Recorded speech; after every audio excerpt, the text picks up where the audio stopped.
KPJ hospital থেকে তামিম ইকবালকে ঢাকার private এক হসপিটালে স্থানান্তরিত করা হয়েছে উন্নত চিকিৎসার জন্য। সব ঠিক থাকলে তামিমকে নিয়ে থাইল্যান্ড যেতে পারে তার পরিবার। আগের যে অবস্থার উন্নতি হয়েছে তা বলার অপেক্ষা রাখে না, যা বাংলাদেশ ক্রিকেটের আরেক স্বস্তির খবর অবশ্য। তবে এক সময় স্বস্তির খবর পাওয়া গেছে আরেক মুল্লুক থেকেও। প্রস্তুতি নিয়ে ক্রিকেটে ফিরছেন সাকিব আল হাসান। ক্রিকেটের বাইরে সাকিবের সময়টা মোটেও ভালো যাচ্ছে না। বিভিন্ন সমস্যায় জর্জরিত সাকিব ক্রিকেটে ফিরেছেন সুখবর। বোলিং নিষেধাজ্ঞা কাটার সঙ্গে সঙ্গে আল হাসান আইপিএল এর গুঞ্জনে অংশ নিয়েছেন। পিএসএল খেলার কথাও শোনা যাচ্ছিল। সব ঠিক থাকলে সাকিব কাউন্টিতেও অংশগ্রহণ করতে পারেন যদি আইপিএল ও পিএসএল এ অংশ না নেন। দেশের ক্রিকেটের জন্য নিঃসন্দেহে সেরা মুহূর্ত হতে যাচ্ছে সাকিবের ক্রিকেট মাঠে ফেরা। নানান দুঃসংবাদের মধ্যে সাকিবের মাঠে ফেরাটা নিঃসন্দেহে স্বস্তির নিঃশ্বাস ফেলার সুযোগ করে দিচ্ছে। তবে অনেকটা দুশ্চিন্তাগ্রস্ত পরিবেশ তৈরি হয়েছিল তামিমের অসুস্থতার জন্য, কিন্তু সেটিও ধীরে ধীরে শেষ হচ্ছে।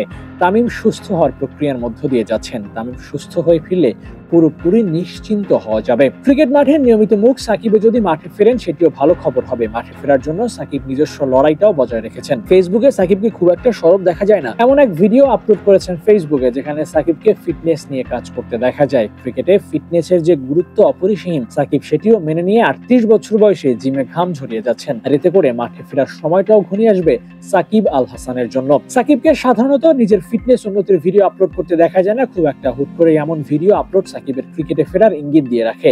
সাকিব ক্রিকেটে ফিরবেন, ফেরা উচিত বটে। বোলিং ব্যাটিং দুটোতেই ইলিজেবল সাকিব, তাই মাঠে ফেরা তার জন্য সহজ হয়ে গিয়েছে।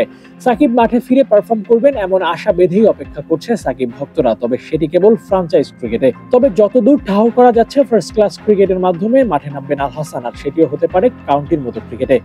সাকিব মাঠে ফিরুক, তামিম সুস্থ হয়ে যাক, স্বস্তি ফিরুক বাংলাদেশের ক্রিকেটে, এমনটাই কামনা বাংলাদেশের ক্রিকেট ভক্তদের।